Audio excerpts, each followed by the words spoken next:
Monkey D. Luffy versus Red-Haired Shanks is happening.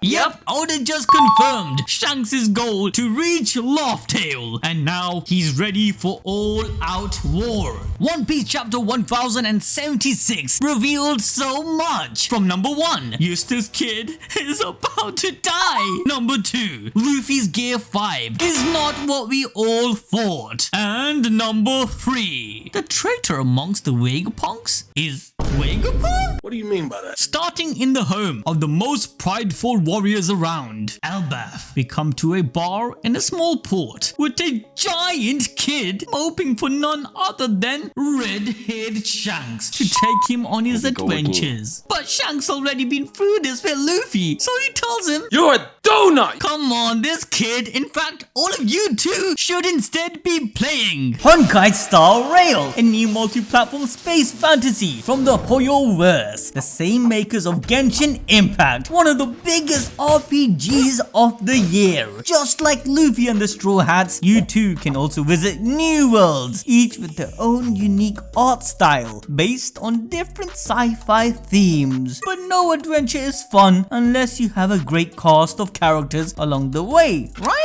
Well, meet some of my favorites: Jeopard, Kafka, Blade, and of course, Bailu. Honkai Star Rails is cross-platform, so you can enjoy this sci-fi epic tale jam-packed with banging music and engaging voice acting on both your PC and mobile. But wait, there's more! This game is also free to play! The game is currently in the closed beta period, so you're going to have to click the link in the pinned comment and description below. Make sure to check it out so you are prepared for when it releases later in 2023. Okay, but coming back, Shanks' legendary presence is reiterated as the Giants have deemed Shanks as the chief out of respect instead of fear, which was a theme with the other Yonkos territories. But wait, there is some trouble on the port because the Kid Pirates are here to dethrone Red-Haired Shanks as a Yonko.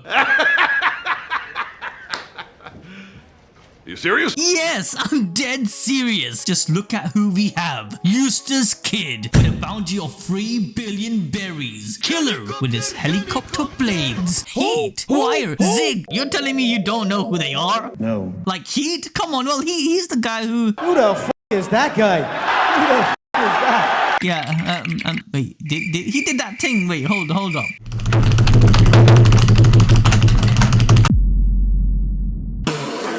Yeah, I don't know why Oda keeps putting our boy Kid in situations where he's gonna get polarized. What's funny is that both Kid and Law are in similar situations and they have some sort of parallel, like Law versus Blackbeard and now Kid versus Shanks. Though both of them are incredibly strong with a crew, that's suited to their needs, they are nowhere near the levels of these Yonkos. So Shanks stops drinking and is about to head out to show Kid who his daddy is. Because get this, alright, the last time Kid showed up to fight Shanks, he couldn't even see him. It's revealed that it wasn't Shanks who chopped his arm off, it was Ben Beckman. And if things weren't already bad enough for Kid, Shanks asks Dory and Broggy to lend him a hand.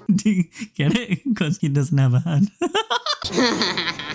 So funny. Anyways, the last time you saw these two was on the cover page of chapter 633, right as the time skip had started. They were still dueling, so the match got settled fairly recently. And guess what? The two giants, Oimo and Kashi, who helped our Straw Hats in Eni's lobby, finally were reunited with them. Anyways, Shanks is not playing around now, as he tells Rockstar to relay the message to Kid. He either hands over his Road Poneglyph robbings and leave peacefully, or he will be directly fighting against Shanks himself. This ultimatum to Kid gives us a massive hint towards Shanks' goals. Back in chapter 1054, he declared he was participating in the search for Laugh Tale, and now in this chapter he proves to us that he is serious, with already being in the process of gathering the Road Poneglyphs. Shanks is now on the same path as Luffy. He is done mediating peace and playing the middleman. This is further further bolstered by the fact his whole crew are on the shores of Elbaf, and even Dory and Broggy are there to defend it, whilst Shanks is off to become the Pirate King. Luffy having to fight Shanks is inevitable at this point, especially if Shanks gets Kid's Road Poneglyph, then he will have 3, if not all 4. We and the Balls Deep community already have a massive suspicion that the final Road Poneglyph, which used to be in the Fishman Island, was snatched out by Shanks and brought to Elbaf or Lodestar. After Marineford, it was Shanks and the remaining Whitebeard pirates who crossed through Fishman Island back to the New World. So during that process, the Poneglyph could have been taken. If you want to learn more about that, then you gotta watch this video on the screen right here. Now, this would mean that Shanks has the missing 4th Poneglyph that the Straw Hats need, but after defeating Kid, he would also possess the one from Big Mom and Kaido, and knowing who he is, it's very likely he already has the rubbing of the Zao Poneglyph, as whilst he was an apprentice during Roger's ship, he became acquainted with Nikomomoshi and Ino Arashi. So Shanks has a pretty good relationship with the current kings of Zao, giving him access to this Poneglyph if he chooses. Now, there are 2 ways of looking at this. One where Luffy has to fight Shanks to obtain his last and final remaining Poneglyph, or he will fight him in Laugh Tale. Let me explain. The last Poneglyph that Luffy needs is in Elbaf or Lodestar, so it's not necessary for them to clash, as the missing piece to the Straw Hats puzzle is available without it. And at this point, the idea of only one pirate crew reaching Laugh Tale is quite laughable. I think my brain just committed suicide. What's more likely is that Laugh Tale will be a place of gathering. Shanks' crew, Luffy's, Blackbeard's, Law and Kid if they both get out unscathed, and even Buggy. Yes, Buggy. Why? Well, because he's Buggy. Also, because Oda loves circular foreshadowing. In chapter 967, Shanks stated that they will both reach Laugh Tale with their own crew, where this statement will come into fruition coming true. But likely the first 2 groups who will enter Laugh Tale will be Shanks's and Luffy's, followed by the others. This huge gathering will end up resulting in a Davy back fight. Yes, the arc which a lot of people skipped, thinking it was a filler after Skypiea, will come into play. With how Oda writes One Piece, everything has a purpose. From him naming Sanji Mr. Prince in Alabasta, hinting at his true lineage, to Kaido being name dropped all the way back in Thriller Bark. Everything eventually comes into play. But coming back to the chapter, Shanks walks down the port. Killer is shitting his pants, possibly being the cool-headed wise captain at this moment because he knows they are about to get bodied, as it looks like Shanks' entire fleet is facing off against this one ship. Realizing the situation they are in, Killer warns Kid that this time he won't just lose an arm, but most likely his life. However, Kid has a plan to defeat Shanks, which is... yeah, he just won't lose. Do not attach any association of this to me whatsoever. I have nothing to do with such idiocy. Seriously though, we all know if Kid fights Shanks and his crew 1v1, there is no way he will win. Even this confrontation starting with Shanks telling a strong, gigantic Kid that he isn't ready to travel with him yet is what Shanks is trying to relay to Kid, where he will destroy him, showing that he is just, still a kid and can't hang with the big dogs just yet. However, I think Kid has arrived at Elbaf with a plan.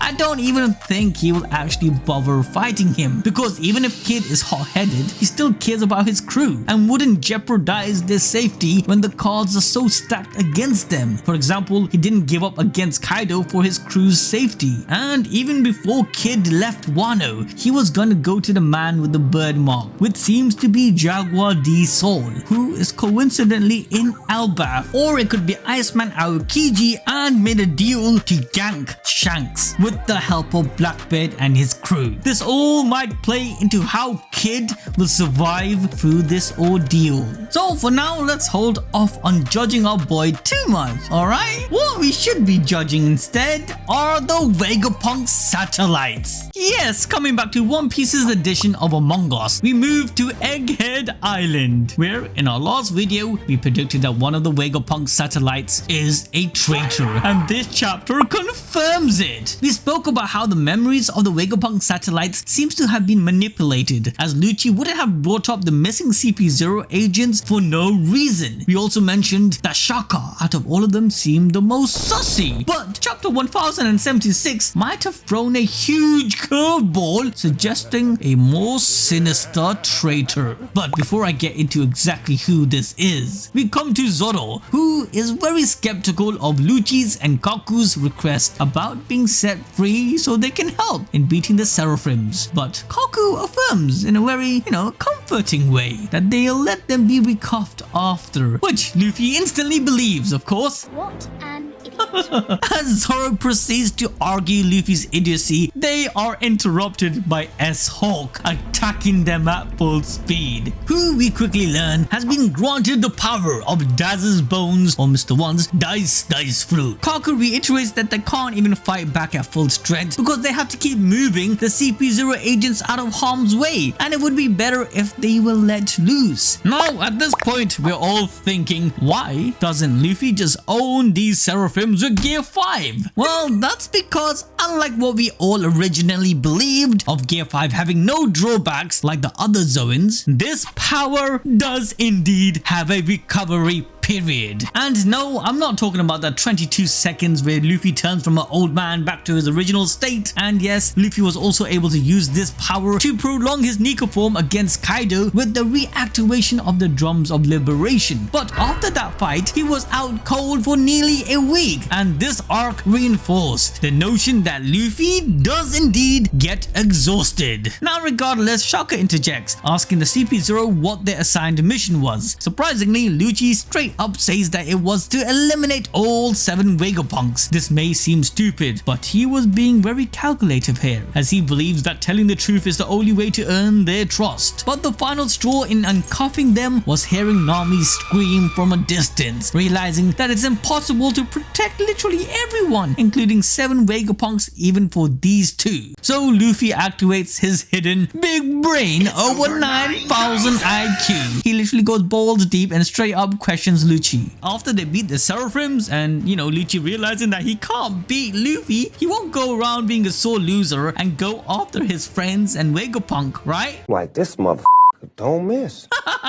Bruh, Luffy just roasted this guy into oblivion, but he does have a point. I mean, Lucci poses next to no threat to him right now, but more importantly, he does this to direct Lucci's attention towards himself by confronting his combat senses and hatred for Luffy. And what do you know? It works! Lucci says that he will kill his friends only after he deals with him, which was more than enough to convince Luffy to let him go free. This, funny enough, is actually a subtle reference to Enies lobby. When Luffy first used Gear 2, he stated, "I have to be stronger than all of them or I'll lose them all." So they finally uncuffed the 2 agents, with them instantly going on the offensive. Luffy and Lucci tag teams using Kong Gun and 6 King Gun. Likewise, Zoro and Kaku uses Purgatory Onigiri and Tempest Kick White Thunder. They completely demolished the Seraphims instantly. We then transition deep within the lab into a prison. This is where the missing CP agents were all along. 2 months back, when the first set of agents came to Egghead for an inspection, they were attacked by Vegapunk, Sea Beast and taken prisoners, with the same thing happening to the rest of the agents who came searching after them. And now, climbing up the chain, we have CP0 agents on the island. So, who captured these guys? Because when Lucci asked the satellites what happened, they adamantly confirmed seeing the agents leave on their ship. This was the biggest clue for us to believe it had to be someone who had the power in manipulating either the cameras or Punk records itself, as the satellites have a shared memory system which is updated every 24 hours. Shaka was a sure bet, but with the Seraphims not taking orders from him nor the other satellites, it must mean the only real suspect here is Stella, right? It ain't me.